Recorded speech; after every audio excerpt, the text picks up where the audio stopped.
Hi, Jennifer Sievers with Sievers Real Estate, and we're here with Kira Rubel of Harbor Law Group. Hi. Hi. We're in Gig Harbor, Washington, and we had some questions for Kira about property deeds. So can you tell us, Kira, what is a property deed? What's on a property deed? And why is it important to know what's on your deed? A deed is just a document filed with the county recorder that shows who owns the property.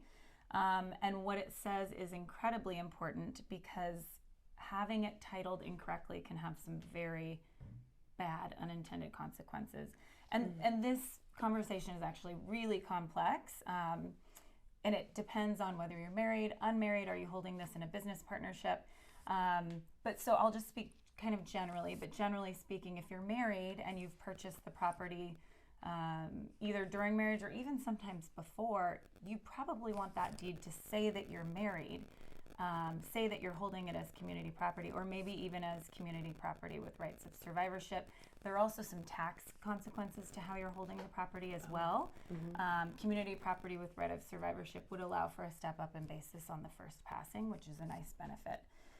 If you're single, you're going to want that deed to say that you're unmarried, because that's what you are, and it's legally significant to state that you're unmarried. If you are holding property in a business partnership, you would probably hold it either as tenants in common, and that's probably the most common, or as joint tenants.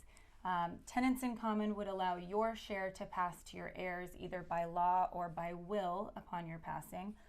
And if you hold it as joint tenants, your share would pass completely to the surviving partner upon your passing. So it matters what you want to happen upon your passing, and that's kind of the legal analysis, and that's where we would come in. But pulling your own deed and knowing what that says, that's certainly something you don't need an attorney for. Most counties in Washington, not all, but most, it's very easy to pull your deed. You can go to the county recorder's website, type in your name, address, or parcel number, and it should come up. Great. Well, what if you've owned the property for, say, 20 or 25 years? Is it still important to pull your deed and see what it says? Yes, so important. Again, these unintended consequences. Sometimes couples will purchase a home before they're married, and it will say, Bob and Sue Smith as their separate property. Separate property passes differently than community property does, absent a will. And you could end up in a situation where the deceased spouse's share passes half to the surviving spouse and half to their joint children. And that's probably not what anyone wanted. I see. Well, thank you so much, Kira, for answering those questions. You're welcome. If you have any other questions about real estate or legal issues, feel free to reach out to us. Thanks.